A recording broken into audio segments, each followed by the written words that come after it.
have that instinct automatically? Because remember, some of this stuff is genetic. They either have it or they don't, right? This is what it's all about, people.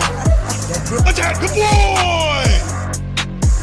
He must know that I'm in the dog fight with him. I'm next to him side by side. We have a bond that's unbreakable.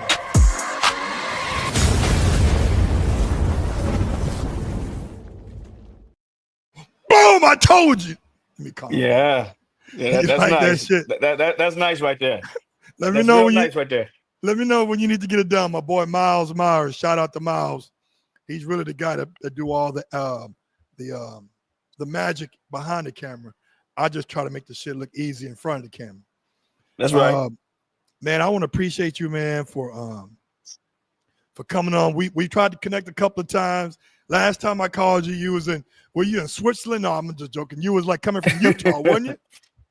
I was in Colorado. I was Colorado. Close. I was in Colorado. Yeah. I was close. And man, listen, I'm waiting till all these people come in. I'm really glad that we was able to make this happen because we coming out there. Is it the second or third week of August? Was it a second week? I thought it was August 2nd. Oh, the first weekend? Yeah, I think it was the first weekend of August. Is that good for you?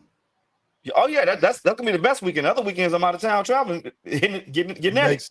It makes sense. It makes sense. Yeah, man.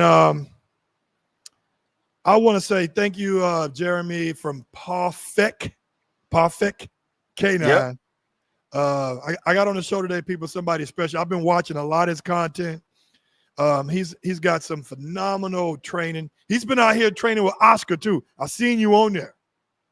Oh yeah, Oscar the man. Oscar is probably one of the most humble dudes, kind-hearted dudes that actually genuinely try to help and give the game to those that's coming up. You know what I'm saying?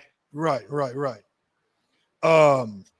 Yeah, man. So what I try to do here is I try to like shed the light on some of the trainers out there because you guys really putting in some real fucking manual labor. This ain't no goddamn paper pushing. This ain't selling t-shirts. You guys are actually out there hitting on the streets, falling down, getting bit, accident. If you ain't been bit by a dog, you ain't no dog trainer. You've been bit. That's facts. That's facts. Cleaning up the dog shit, taking care, telling people that your dog just ain't cut for the shit. Your dog ain't cut for this. You got hard truth is a motherfucker, man. The honesty policy, man, especially when it's dealing with personal protection work.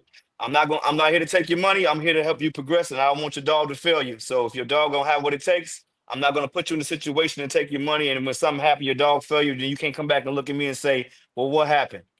You know what I'm saying? Yeah. So tell me, man. Tell me from now you're based out of St. Louis, right? Yes. Are you like born and raised in the Lou? Was it called SLU? It's St. Louis, but no, I was born in Tennessee, Okay. but I moved to Chicago at a very young age. So my upbringing comes from Chicago. My dog training journey started in Chicago. So I spent 25 years in Chicago. Then I moved to St. Louis in 2003. So I've been out here right now, probably like 22 years now out in St. Louis. Yeah, my the other guest I had on, he's chiming in, Larry LB. Oh yeah, so me and Larry grew up together. Yeah. Like I'm talking about when I say grew up together, like in each other's houses, eating food, spending the nights, all that good stuff. So man, that's my partner. We grew up together. Yeah, Larry, he's been on the show. We're gonna have him again this weekend, and but man, he was pissing some people off. But listen. Hey, look, that's what Larry do. But he gonna give you the raw. Yeah. He ain't gonna sugarcoat it, and he been like that his whole life. He get it from his mama because his mama used to give us the business. Yeah. Cuss our ass out every goddamn day, but feed us, take care of us, won't let nobody put their hands on us.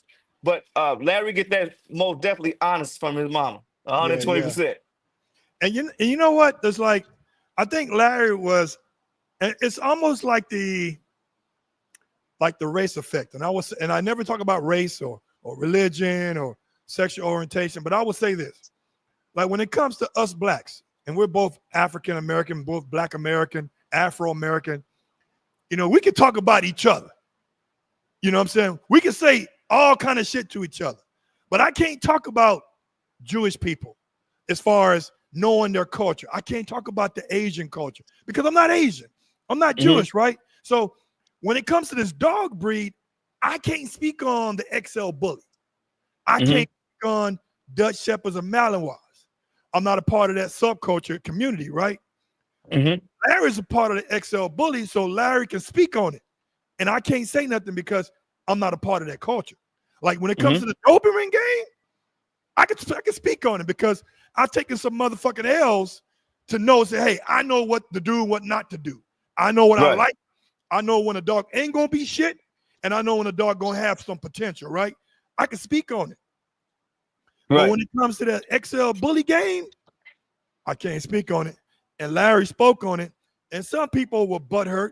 And the new term that I'm hearing now when I talk to some of the XL Bully guys, shout out to Heroes Kennel. He said people need to stop being kennel blind.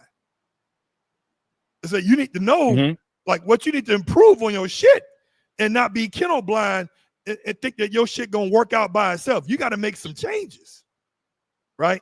And so with the XLs, Larry actually sold me my first XL. Right, so I came up under. Everybody know me for having pit bulls. I had pit bulls way before a lot of these people in the game know anything about them. But I had moved to St. Louis, and when I moved to St. Louis, I bought a house in the neighborhood where they had a breed ban. I didn't know it at the time, so I moved to St. Louis with 4 pit bulls. So I had to get rid of my pit bulls like in a matter of a couple of weeks. I just bought the house, so you know what I'm saying. It was real bad. So then I happened to be on the internet for a while. And by this particular time, me and Larry, I ain't seen him in years. I saw him on Facebook with Trauma. I seen him with Trauma. I'm like, damn, what kind of dog is that? So I reached out to him, and he was like, Jay, you need to come check him out and everything else. So I went out to Chicago, and I seen Trauma, and I want to see him in person. You know what I'm saying? Like, so I took a lot of bites from Trauma. A lot of Larry dogs, just seeing how Larry do things and everything else from his aspect, and learning about the XL. I'm like, okay, I didn't know nothing about this breed. He put me on that breed. You know what I'm saying? So I got one of Trauma's sons right here in my house. You know, that motherfucker's real deal, man. Trauma's real deal. Man, look here, look, bro. I used to have. This is how crazy it was. This how much me and Larry used to train. I used to work for the railroad. I used to take a train from St. Louis, a freight train, drive that bad boy to Chicago. By the time I get to the airport, Larry was at the airport. The hotel. Larry would pick me up from the hotel. We'll go train dogs. Getting beat up by Trauma. Drop me all back at the hotel. But before we went to the hotel, I got me some ibuprofen, popped some ibuprofen. I'm like, man. So Larry, I learned a couple different things working with Trauma and him over there. The first time I ever got into training and advice to the stuff was I was like 13. My uncle knew a guy that was training police dogs. Yeah. That's when I first got introduced to it. You know what I'm saying? Like so. But after a while, I wasn't doing it for a while and stuff like that, and then I got back into it. But shout out to Larry with them damn XLs. He know what he's doing with that. Yeah. So let's roll back a little bit. So once you got to St. Louis, you decided to do your own thing there. And did you ever think about having your own club, or were you part of a club first? Or you was like, you know what, I'm a soldier. I'm a pit bull. Mentally, that means that pit bulls they don't roll in packs. They solo dogs. So did you start your own kennel, or did you like start with a team of people? So let's make this happen. So what I did is I came out here and I had to find somebody who could work my dog. You know what I'm saying? Like once I got a dog, I'm like, okay, I need to find somebody to work my dog. But I realized real quickly that it wasn't nobody really around here besides like PSA clubs and stuff like that was doing what I was doing.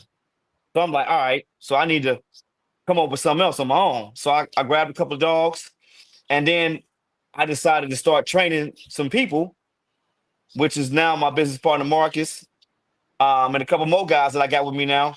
I decided to start training them to be decoys to work the style that we like, the style that I like, because I felt like the PSA club at the time, it was too sporty for me. I really didn't care for it. You know what I'm saying? Like, so, and you know how it is. Everybody got their own style. They got their own clique, and it is what it is. So I created my own team. That's what I did.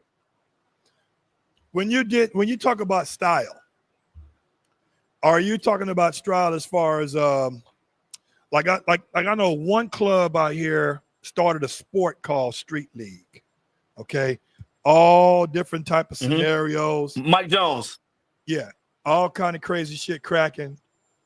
Sykes, Donnell Watson went over there and cleaned fucking house.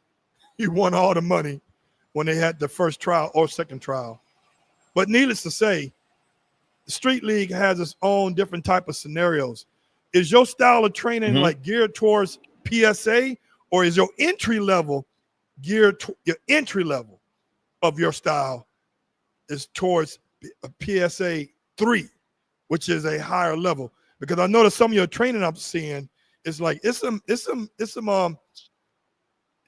very difficult obstacles, and dogs have to be clear in the mind. They have to know what the mission is.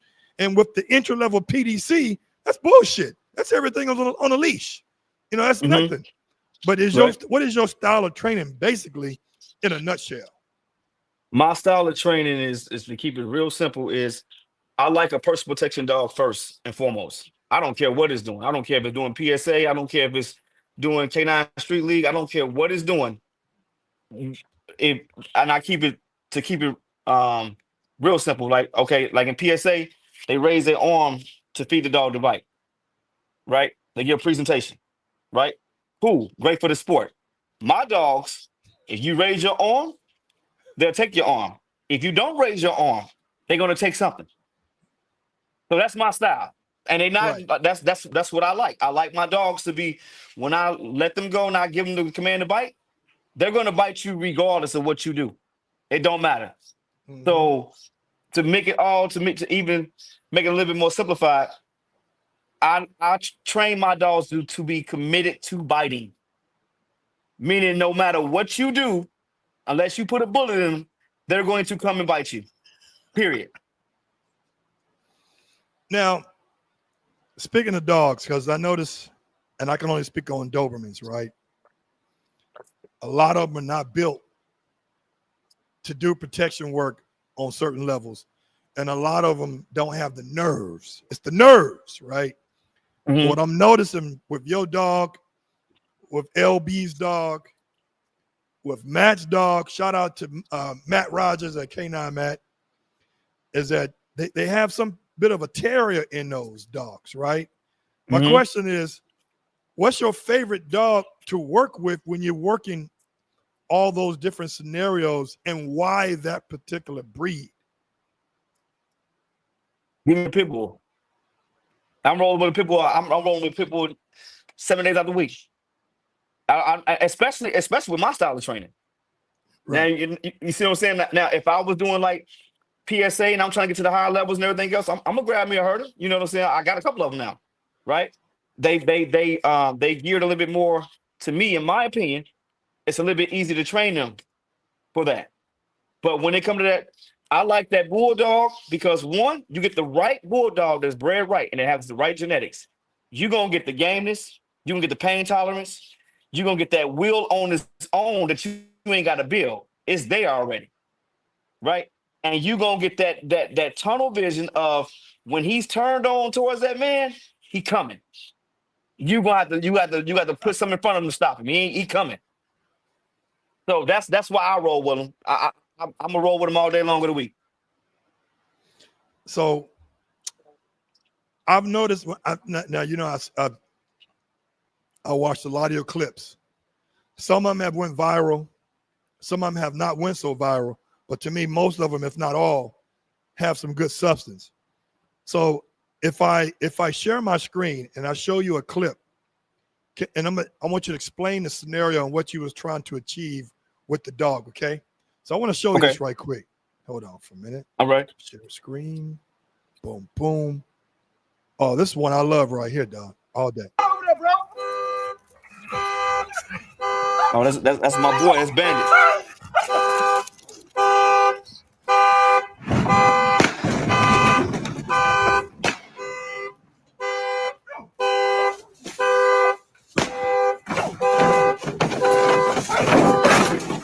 What are we doing? Now, I want everybody to know that none of these dogs got injured during this scenario. They actually love this shit. Mm-hmm. Explain to me what we're doing here. Okay, so look, a lot of dogs. The first thing is somebody was breaking in the car trying to steal the car. I pulled up, right? So the biggest thing is a lot of dogs are not prepared for what's around the corner. They prepare when they see the man run off and pray. But then when that prey turns into a fight, if that dog has not been taught to fight, and if that dog is not, the key thing I said, is not committed to biting, when you get around that corner and that man turn into a fight, and he ain't just, and he got some environmental, he got pools, trash cans been thrown at his ass, is he prepared now? A lot of scenarios, most of them the same thing.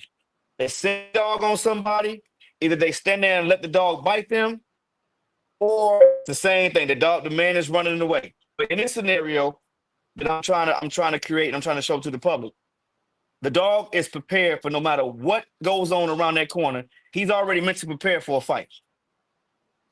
So let me ask you this then, before I continue to play the clip. How forgiving do you want your dog to be? I think I lost you a little bit. Can you hear me now? Are you there? Can you hear me? You hear me now? Yo, Joe? I'm here. Can you hear me? Can you hear me? You see me? There you go. I can see you now. You back. Yep. Okay. So the question I want to ask you is, for a dog to be this clear in the mind and this tough, how forgiving do you want your dog to be? And what aspect? Forgiving to who? Well, forgiving to the guy that's fucking with him, because I know, put it like this. I've seen dogs who we did table work with, and after we did table work, within 30 seconds, the same guy that was blowing in his face, grabbing his paws, fucking with him, can pet him on the head just like that. I ain't doing that. Sorry. That ain't what I do. Yeah. Right. If now he can be he can social around you, can walk around, you can sit right next to him, everything else. But why that's just me personally. If we run in a scenario like that, like we just did, why in the world would I run that scenario and then let that guy pet my dog? Yeah. That don't make any sense to me. You see what I'm saying? Like I said, and people want to show that side of their dog, and that's totally fine. But I'm not running these kind of scenarios with my dog and let my dog think afterwards, like, okay, it's cool, I can pet you. No, it ain't. That fool just broke my car. The only forgiveness I want you to give him is when I tell you let him go and make his ass walk away. Right. That's it. Right. I don't, to me, and I feel you on this one, Jay. I don't want a dog that's too fucking forgiving. I want a dog like, if this guy been fucking with me, I'm still pissed at you. Now, when I tell my boy off or leave it, yeah, he gonna leave it. But if the same guy is popping off again or makes a quick move, we're back to action. I don't like dogs where a trainer can reach in, pet him on the head, fuck with him, because he's really fucking with me. He's embarrassing me. Like, okay, your dog's ain't shit. Let me touch your dog. All right, let me agitate him. Let me touch your dog. I'm like, you're trying to tell me in so many ways that my dog ain't shit. And I'm like, do we gotta flank this motherfucker or something? You know, and right. I'm like, so you gotta think about it though, like, and just me. They cool with their dog, biting on the suit and everything else, and they have around having a time. Totally fine. I respect what y'all doing and everything else. When you talk about personal protection, you're not gonna see a lot of real personal protection dogs that when you get them off, they already still hot anyway to the point where your brother can control his ass. You see what I'm saying? Because remember, you ain't putting on you don't want to teach that dog that mentality. Because okay, if you teach that dog that mentality and that's conditioning his brain, do you think that he's gonna have true intent to really kill somebody? No. He will always if he condition his brain like I'm gonna bite you, right? I'm gonna bite you, and afterwards we're gonna have a good time. Yep. That's my opinion, and I'm like I said, I don't knock anybody else how they do it, but I'm not doing it. Like my decoys will tell you right now, as long as they've been training with me, they have never petted any of my dogs, ever, never, none of them. Good stuff. Hey, question, Jeremy, do you got good Wi-Fi connection where you at? Or are you using your 5G?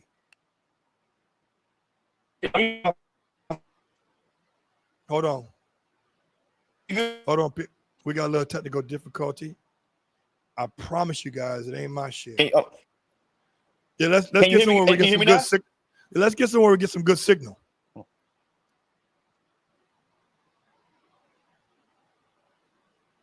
Are you on Wi-Fi? Is that better? Are you on Wi-Fi? I'm on Wi-Fi now, yeah. Yeah, let's get on Wi-Fi. Because we talk some good goddamn shit here. There you go. Can you hear me better now? Yeah. All right. So let's get back to the scenario. I'm gonna watch it right now.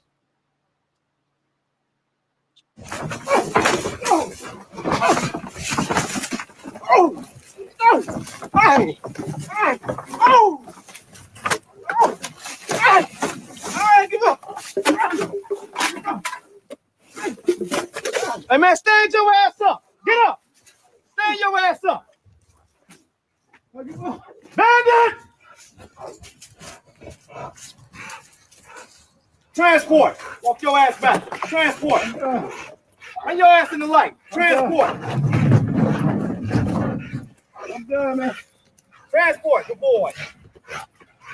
I'm sorry, man. In the light. I'm sorry. Get this dog. Good boy.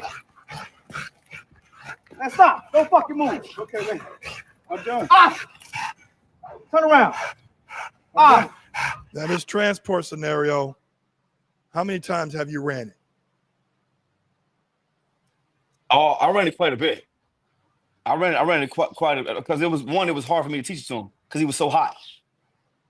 You know what I'm saying? Like I'm gonna be honest with you. My decoys probably got bit 1,000 times before he finally like understood it. Damn. You know what I'm saying? Like he just was like, he out no problem. But when he came to decoy moving and walking back, he was like, come here, bring your ass back over here. You know what I'm saying? Like, so he taught me a lot. The dog taught me a whole lot. He made me step my training up to a whole nother level. Now, when you train at night, are you training at night specifically because you want your dog to be able to work at night? Like working in dark rooms, clearing buildings, clearing containers, truck containers, because sometimes dogs get spooked as a motherfucker at nighttime. So was that all planned as well? Yes. So me and my team specifically train at night because the dogs have to see it. Because you think about it, most crime happen at night. Right. Majority of crime happen at night. So if you're not training at night, and that dog and things look different to the dogs at nighttime. You know what I'm saying? Them pictures don't look the same, right? You ever had a dog that if you put something in your yard in the daytime, a lawnmower, something like that, and that dog go out there at nighttime and see that at nighttime in your yard, it looks different to them. And they may act weird towards like, what is that? But it's the same damn lawnmower that's there in the daytime. That's true. That's true. I'm going to show you another video, and I call this the red car. Now, what I'm noticing is that your dogs are desensitized to gunshots. And these guns you got, bro, they sound like real motherfucking guns. I ain't gonna lie to you about that. You know, This ain't no regular pop shit. I'm like, this sound like a goddamn 22 or something, or 32. But that's gonna be your secret though. Watch this. We get to it right now. And I want you to run this scenario because this is a little bit different from the last scenario we just talked about. This is, I think it's 2-man. Oh, yes, 2-man, yeah. Hey.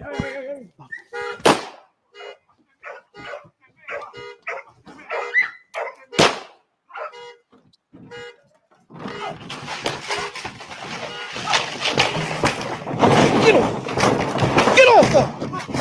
Now, I want to make sure we understand this. This is 2 decoys on 1 dog, right?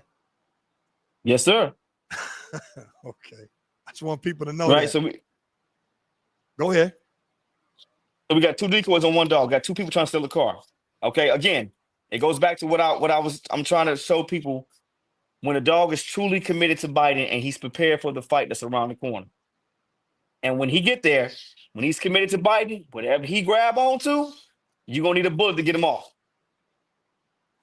Get off of me! Get off of me! Get your ass off of me! Get off of me! Good boy. Good boy. Loud. I'm a Dutchie.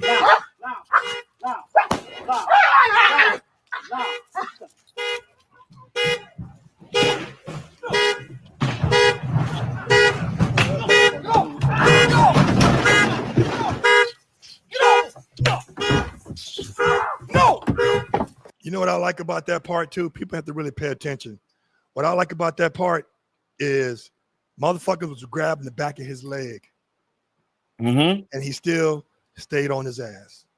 And see, that's what I like about you and your eye. A lot of people don't even know the details.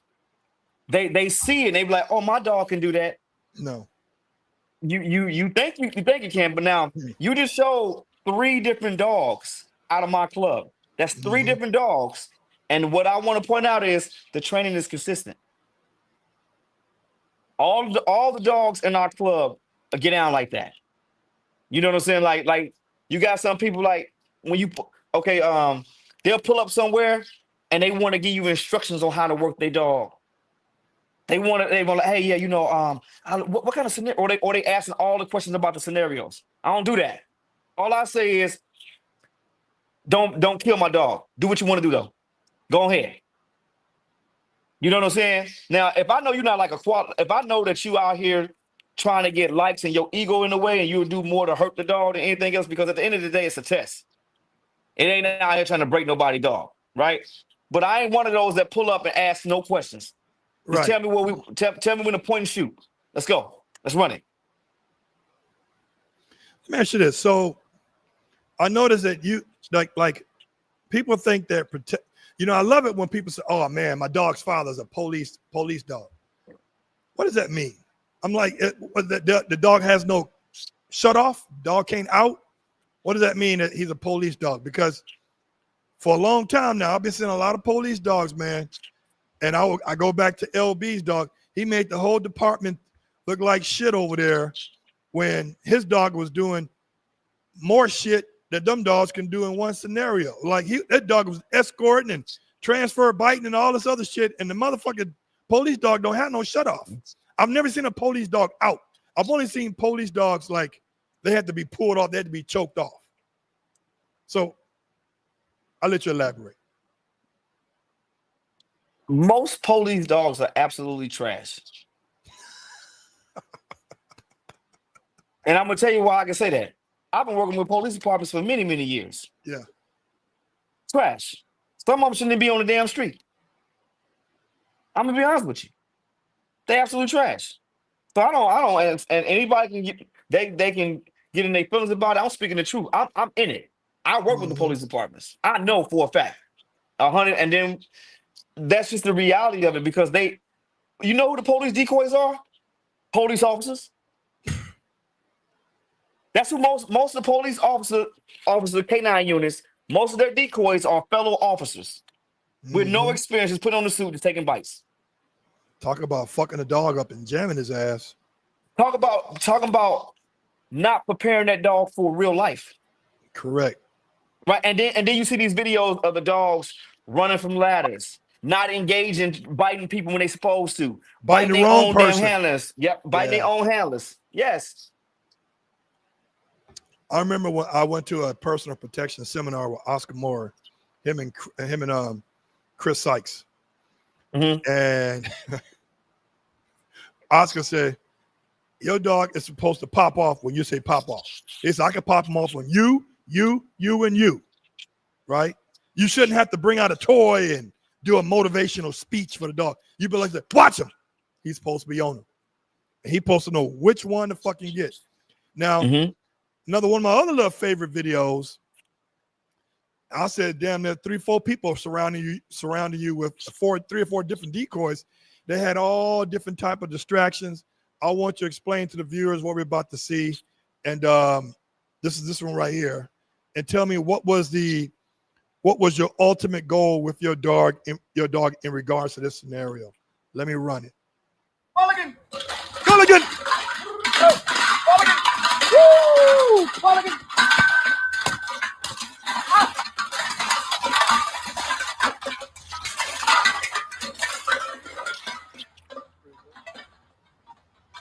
Now, who dog is this? That's my dog. That's my Dutchie. Okay. So that's Rampage. Mulligan! Mulligan!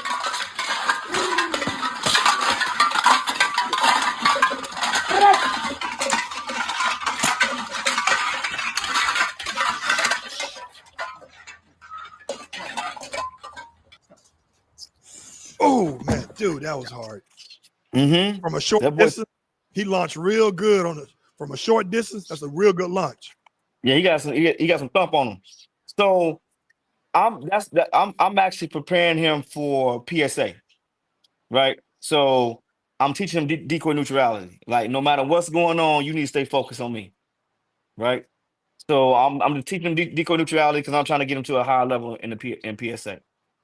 But let me tell you something though. That's the same dog that went around that car.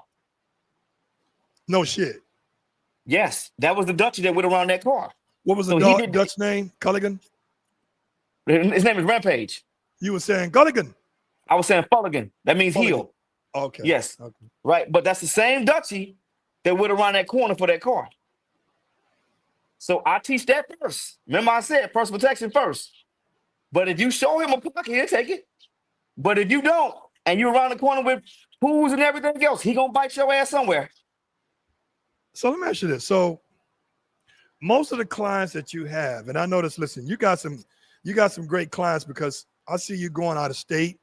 You've probably been out of the country for work, for doing some work. And so my question is to you, like most of your clients, what kind of dog do they really want their dog to be when they come to you?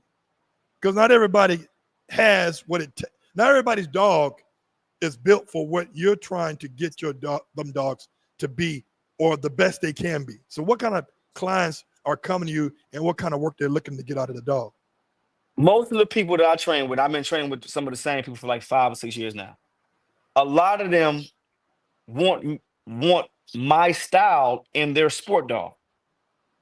Meaning they want their dog to have some true aggression.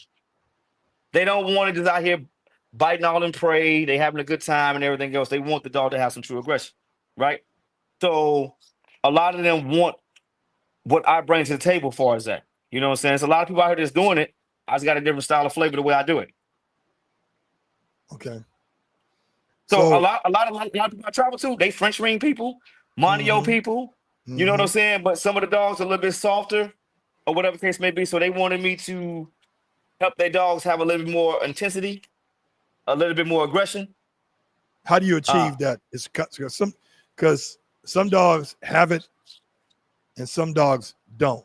So how do you flip that switch to another level for a dog where they come to you and say, oh, I want my dog to be more pissed off. I want him to have true aggression and not just, this ain't no play drive. I want him to have straight up aggression, straight up determination. What are you doing to bring it out? And again, not every dog gonna have it though. So what are you doing? So you got some dogs that are biting the suit on the man.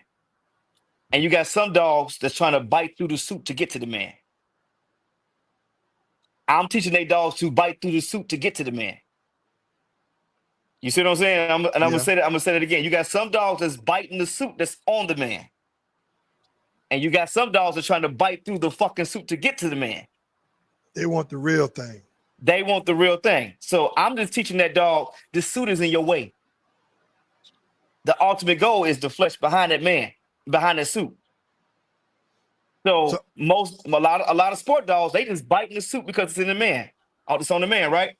But if you take that suit off that man, not all sport dogs, but a lot of dogs, they'll be like, okay, they'll go bite the damn suit while it's on the ground. You know what I'm saying? Like, so I'm just showing that dog, okay, you've been training this way with your French ring style and everything else. Okay. It's cute. Right? I'm gonna let you hide his leg sleeve. But you not focusing on me, you're gonna pay for that. Mm-hmm. And when he understand that game, like, oh, wait a minute. Now, it's so many different variables how I teach him to stay focused on me. And it ain't all about putting him in defense. You know what I'm saying? Like, so, and everybody think that you gotta put your hands on the dog to put him in defense. I tell you what, if somebody walk and get in your face, don't say a word. But then they get in your face, but then they touching you nose to nose. You automatically be like, man, what the fuck is wrong with you? You automatically get defensive. You automatically be like, hey, man, back up. They ain't say a word to you. So if you get in the dog's personal space and you give him that presence, key word is presence, that dog gonna automatically be like, yo, well, wait a minute, this shit is different. This is different shit. Versus you like, good boy, running around in a circle. Good boy. Nah. Mm-mm. Let me ask you this. So I believe in that, and I believe that dog being civil should be the foundation of any protection. Mm-hmm. And you may agree, you may disagree. The reason why, and I'm not a dog trainer, I don't present to be one, but I know how to train dogs. I've tied up my own dog before when it was called IPO. So I know a little bit of something, but I'm not a dog trainer. But I noticed the difference when my boy that Donnell helped me get dialed in at a very young age, we taught him to be straight up civil. Like the toy, the ball, the tug, that's a treat. I want you. So what we was doing from the time he could bite to now is that, we bring out the sleeve, we'll bring out the jacket, but when we throw it down, you're going to still focus on me, right? Mm-hmm. And that's how my boy is now. It's like, you can bring out the toy, all the other fuck shit, but he's really trying to get you. Now it's to the point like, we don't even need that shit. And when we got him staked out, he's trying to get the motherfucker's leg. He's snapping, almost biting, breaking his teeth. And to me, that foundation is so important because he realized now when he's getting programmed that once he get the sleeve or the tug or the ball or the jacket or the pants, that's a treat. He's really fucking happy. Mm-hmm. But until then, he knows what the assignment is. He stays the course. And from now on, ever since fucking with Donnell on that, all my boys got to be civil, at least in the beginning, all of them. Mm-hmm. But you got to have prey drive, bring that shit out, right? But we transition, well, you know what? We don't need that right now. We're going to crack the whip on your ass right now. If I say, watch him, he's popping off. All fucking ready.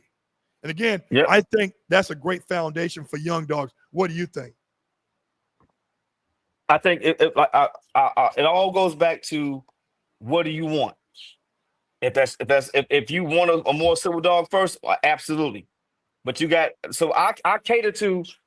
I can give you whatever you want. You tell me what you want to do, what you want to accomplish. If you want a sport dog, we can do that. If you want a sport dog with some intensity that's civil first, that will bite somebody outside of the sport realm, if something happened, I can give you that. Right? Me personally, like I am a big fan of civil. That's just me. And it all goes back to my upbringing, how I was raised, what I was around, my environment, what I seen. And a lot of people that have not seen reality, have not had your dough kicked in, have not been robbed, have not been held at gunpoint. To you, it's not a reality to you. So you having a personal protection dog may not be serious to you. Yeah. You see what I'm saying? Like, so now I want to touch on this about personal protection because I want people to get it confused. A personal protection dog, number one priority is supposed to be a preventative, right? Now I'm gonna give you a scenario, Gerald. I'm gonna give you the scenario, and I want you to think about this for a second. You at the house, kids sleep, daughter in the room sleep, everybody sleep. Bad guy get in the house, dog catch his ass running out the house on the way out.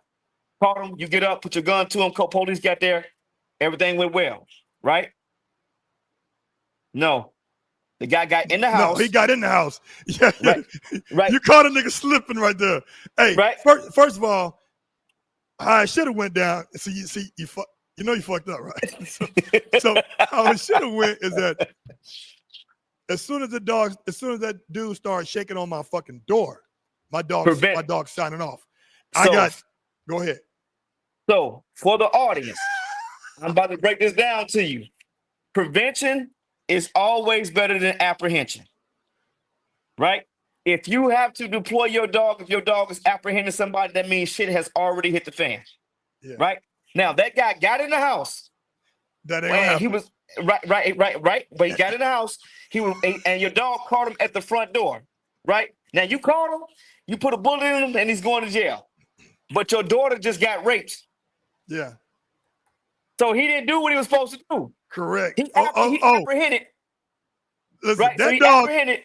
I'm gonna tell you right now, that dog. If that happened to me, that dog gonna be on Chinatown, hung up on a goddamn chain, skinned off, ready to be fed with some goddamn fried rice. Right. So this is what I try to tell people all the time. Stop worrying about the apprehension. Worry about the prevention. The dog should have been at the door barking, and the man should have ran away and never came in the house. That is the best option ever. Prevention is always better than apprehension. That is the best option. I give you one, Jeremy. Listen close. I ain't going for that shit no more. I ain't going for the banana in the tailpipe again. Check this out. But no, so for me, like I got a Rottweiler and I got Dobermans. The Rottie, that should have never happened. It would first of all, the way he's built, just mentally, everybody is his enemy, right? But that's what we wanted out of him, right? Right.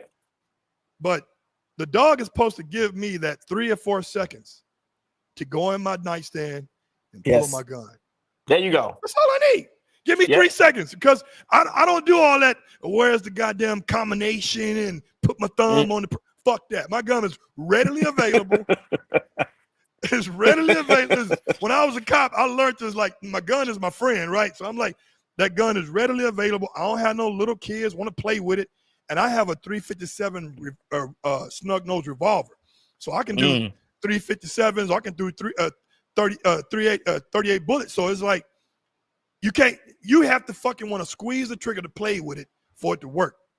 When you drop it, it ain't gonna fucking fire off. You got to pull the trigger.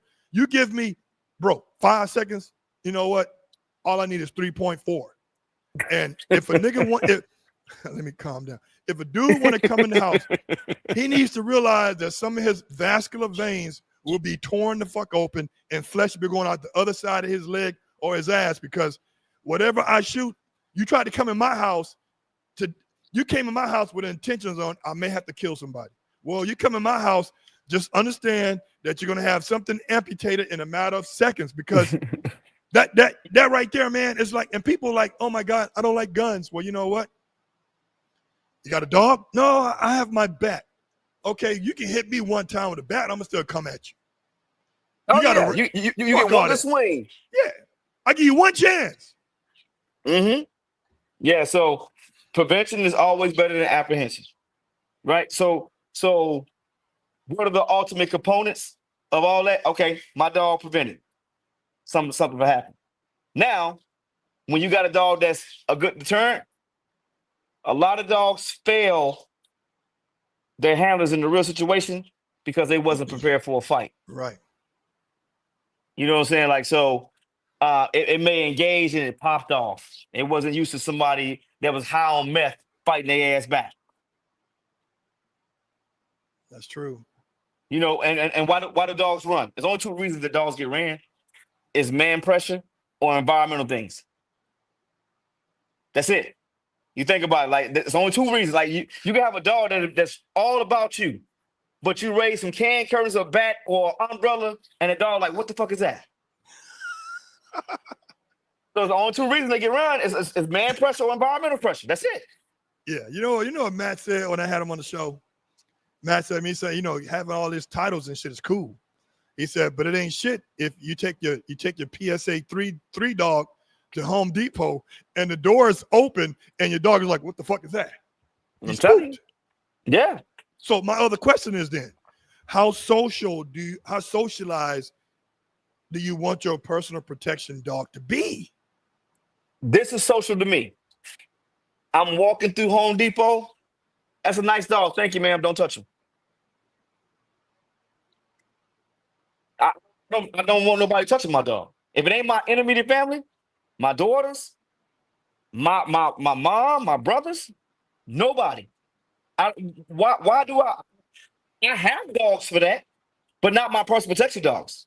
Yeah. You see what I'm saying? So I'm not cool with that. Social enough is it?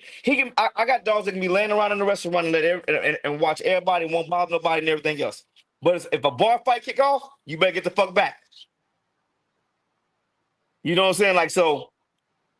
That's social to me. And he's out in the public. He's not acting the ass, and he's a concealed carry. A lot of people don't even know he's a personal protection dog. Yeah. Yeah, that's a good point because you got a lot of these granola, plain yogurt eating people, and they want to touch such a cute dog. And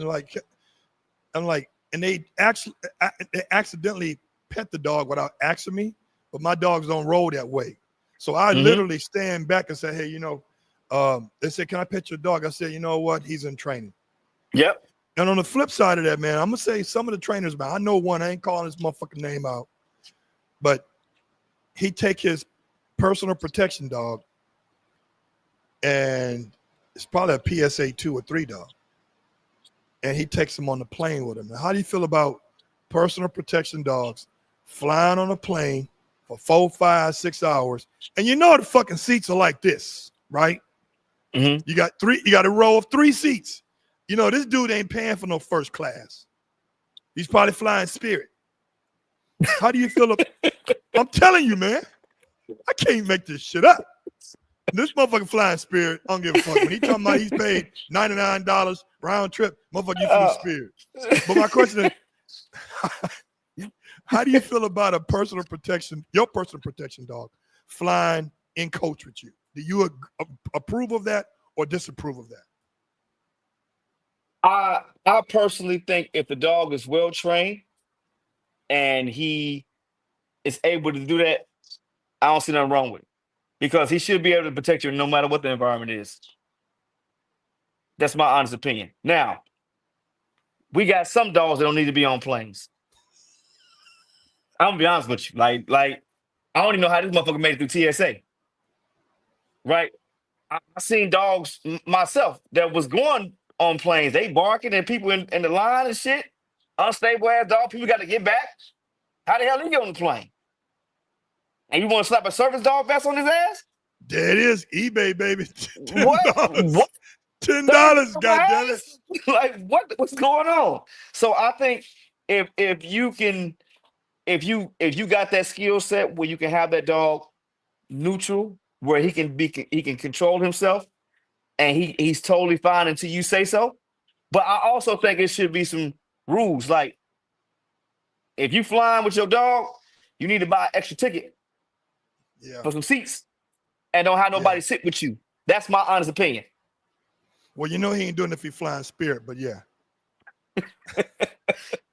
To me, I have a different view about it. I'd rather have my dog fly cargo and I fly coach. And I'll tell you this why. Because it's too much close quarters with my dog with strangers that he don't know. Yeah. And people moving and the dog has to lay a certain way under your feet. And there's just too much going on. And I feel like it's a lot. It's a lot going on, man. These motherfuckers be doing it all the way to New York, dog. LA and New York. I'm like, dog, that's some cheap shit. It is. That's a sticky one. You know what I'm saying? Like, I know me and my training and what I do. I know my dogs will be fine doing it. but I also know the liability and the risk with that, and what I would do. Now, would I do it? Probably not. I'm hitting the road. You know what I'm saying? Like that with my dog. That's just me. I'm hitting the road. Yeah. I'm not gonna. You know what I'm saying? Like, would it be easy to fly? Yeah, but at the same time, I know what kind of dog I have. You know what I'm saying? You want to ask me? I want some cookies or something to drink the wrong way while you on the plane. Right. You know what I'm saying? Like just, and you know, sometimes you got kids on the plane. And they don't know how to act with dogs. Yeah, like oh, look at the dog on there. No, you know what I'm saying? And then you gotta know your dog too, because the plane can make the dog stress. Yeah. You know what I'm saying? Give him anxiety. Like, so it's a lot of variables to it. Yeah. So let me ask you this. Let me get back to this dog training. And again, people, hey, we're gonna be doing an actual episode with Jeremy out in St. Louis. He just reminded me, first weekend of August. Goddamn, that's coming around the block. Mm-hmm. First weekend of, and he's gonna tell me where to go for the best barbecue in St. Louis, because I ain't been seeing too many good reviews and some shit. So I'm gonna have to go in the hood and get some real barbecue. Because I ain't going to Sweetie Pies and all this other shit. I'm gonna tell you what I'm gonna do. I'm gonna have my mans come out and barbecue.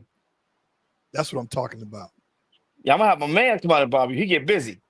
He gets busy. Yes. I can't be all fucked up the next morning now, you know, where I'm get sluggish busy. and shit. He did my Paul versus Pressure event and asked everybody how that barbecue was. Okay, I'm gonna fuck with him. Yeah. I'm gonna fuck with him. Let me ask you a question. Of how many percentage of your clients are female versus male? I would say 80. 80% of your clients are females? I'm talking about not female dogs, female owners. Most of them are females. What? Yeah, most of my clients I get are females. Let me show you this video. I tell you what. Most of the people I work with workshops is females who bring me out. Wow. Yes, I tell you what. It ain't because you cute. It ain't because you cute and 6 feet 8 and shit, right? Well, first of all, motherfucker, I'm 5'6". So don't get. So no, that ain't it at all. I'm 5'6", right? But every spot, every workshop I do, when you see me go out of town, it's a female that brings me out. So I'm gonna show you this female right here. You tell me what we're doing here. All right. So let me set it up. It's this red fucking house. I don't know, but you love training by red cars, red buildings. It's always something motherfucking red. Mm-hmm. Right. That's my building. Yeah. So let me show you. Let me get back here. Oops. All right. Press play.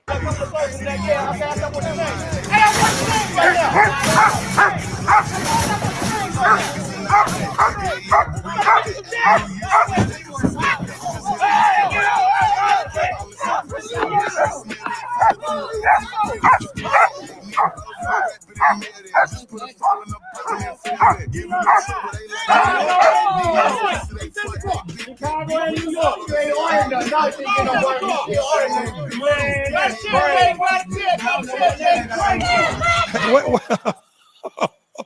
Hold the fuck. Dude, we see a motherfucker decoy barbecuing? Is that motherfucker? So that was one of my scenarios in Paul versus Pressure, right? So the first scenario you saw was the homeless man scenario, right? So remember, everybody want to send their dog and everything else. So I wanted to see if this homeless.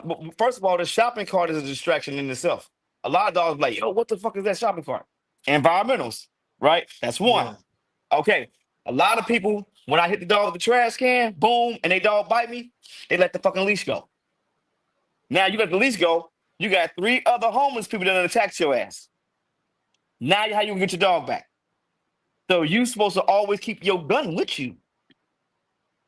Don't send your gun. I'll keep your gun with you. So that handler, I want to point out, that handler right there is a female that brings me out to Buffalo, New York, and has been doing it for the last 4 years. Damn. Her name is Megan. She has that dog. His name is Trigger, and yeah, like so. That's Trigger, and that's Trigger and Megan, and she is a phenomenal handler. Phenomenal. Very confident too. Oh yeah, you know what I'm saying? Like, so I've been working with her for like 3 or 4 years, maybe like about 4 years now. Yep. Let me continue to play. Get the chair.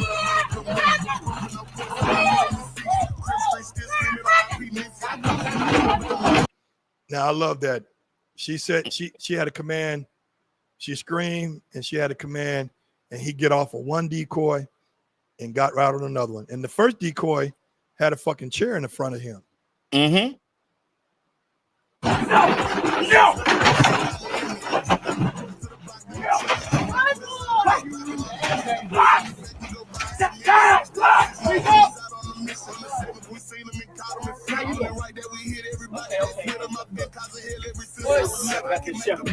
This was the domestic violence scenario.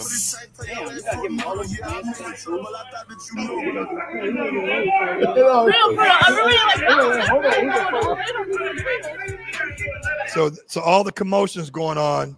Mm-hmm. He still got to remain.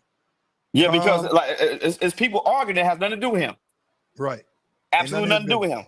Watch this.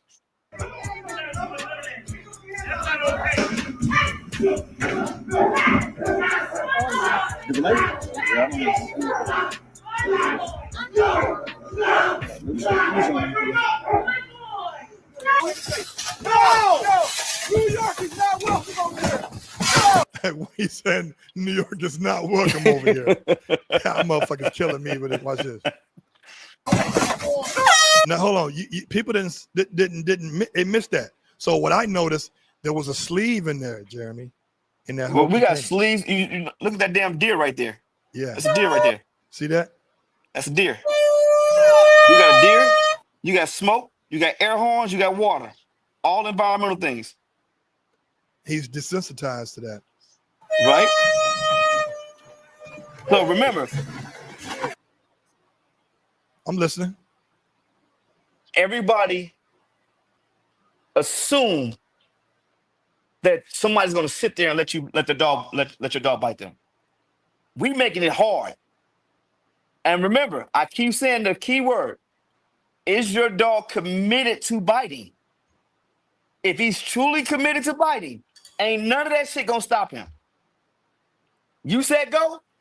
The only thing gonna stop him unless you stop him with a bullet or mama or daddy say stop. That's it. And that's what I wanted to see with my competition. I want to see which one of the dogs was committed to biting. Watch this. I'm finna watching this.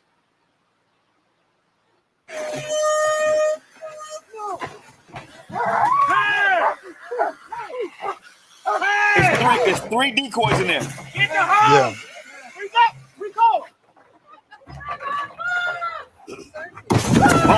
Hold on, this motherfucker went back where he came from.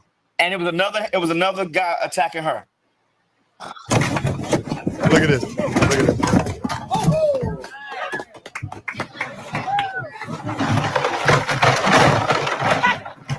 Good boy, yes. Good boy.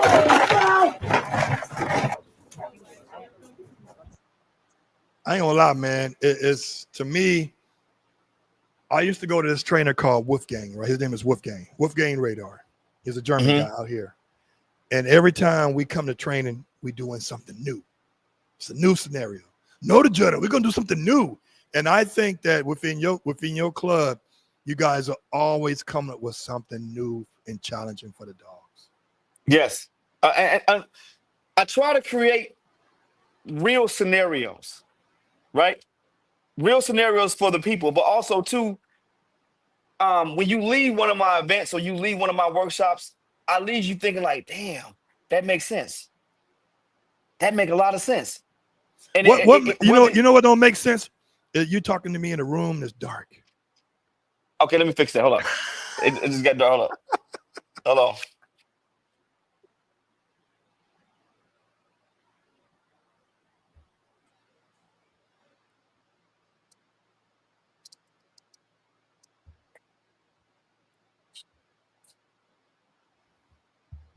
That should be better. Dude, that's a night. What you get it from TikTok Shop? No, like what's that? You get your lights from TikTok Shop? No, I had to turn them on, turn them back on. But go ahead. What you were saying now? what I try to do when someone come to my workshop or they come to one of my events or something I have like that, I try to leave them with challenging them to ways to help you get better with your dog, right? And then I say this all the time because a lot of times after the event is over with, someone will ask me, well, how did my dog fail that scenario? And I tell them, you should be asking the question, how did the other dogs pass? Right. You see what I'm saying? Like, you asking me, how did your dog fail the scenario? Right? Now you got all these questions and everything else, but you should be asking, like, how did they dogs pass and mine didn't? That's the true question. Like, because it's clear that the dogs can do it. Right. But you're going to need to ask yourself, how did they dogs pass and your dogs didn't pass? Right? So I had scenarios. I got some nice scenarios. You'll see. When you come to St. Louis, you're going to see. Are you gonna set it out like we going? Listen, my guy Miles, we're gonna get some epic shit. I may want to put on a bike suit too, though. I mean, look. I got plenty of dogs. I got plenty of suits. Okay, I'm just making sure. I got some for everything. All right, good. Hey, but bring out the best. Get them motherfuckers washed up. Call your mobile spa, motherfucker, pet spa. Get these dogs shined up because we're gonna make it epic, man. Listen, Jeremy, I want to always say, man, I know we tried to connect. I know you busy as hell making that money, chasing that dollar, and giving people what they want, which is good training for their dogs, because that is an extension of their family. Man, how can people find you on social media? My biggest platform on social media right now is my IG. This is Paul for K9 on Instagram. I have a lot of content on there that I post. How about YouTube, Facebook? I'm on Facebook. It's on Facebook. Is just my name, Jeremy Seabree on Facebook. On YouTube, I just started my YouTube page. It's Paul for K9 as well. So I'm getting ready to post on my IG. I'm booked out for the rest of the year of all my workshop dates. I'm going to 3 places a month. If you want to pull up, I'm already booked out of 3 states. Or out of 3 different states. I'm booked out in 3 different states every month. For the rest of the year. For the rest of the year. So where are you going for August? Every month. In August, I'm going to Colorado, Austin, Texas, and New York. Those will be the 3 states I'm going to every month. Right? So, and I'm already booked out all the way through December. So if you want to pull up, if you want to go to Buffalo, New York, K9 Caliber, Megan is one you want to get in contact with. If you're trying to go to Austin, Texas, it's Mara Santo. If you're trying to go to Colorado, it's Elaine Flowers. What part of Colorado? So, it's Grand Junction, Colorado. Okay. So I'm there every month. They already booked me out for the rest of the year. I will be in the UK in 2 weeks for a whole week with Bull Vision. Damn. Yes. So Bull Vision invited me out to the UK. He wanted to do a collabo with his DNA competition. So I'm collaborating with DNA competition, and I'm doing a workshop Thursday and Friday, a puppy workshop on his field. He gave me the whole field for the first 2 days. Now, I'm gonna give you a little nugget now, since you're going to the UK and shit. Do you have your global entry pass? Yep, I do. You already fucking know. I got it. I got everything. I'm ready to go. Hey man, don't hang up when we get offline. I want to say thanks again, Jeremy at Perfect K9. We're gonna be doing a nice show, an actual episode this coming August 1st. We're gonna come down there. We're gonna get with them. We're gonna eat some real fucking barbecue. You know. Yeah. It's gonna be lit. Hey man, appreciate it, man. And I always tell you people before we leave every show, it says, be resilient, but be responsible. Until next time.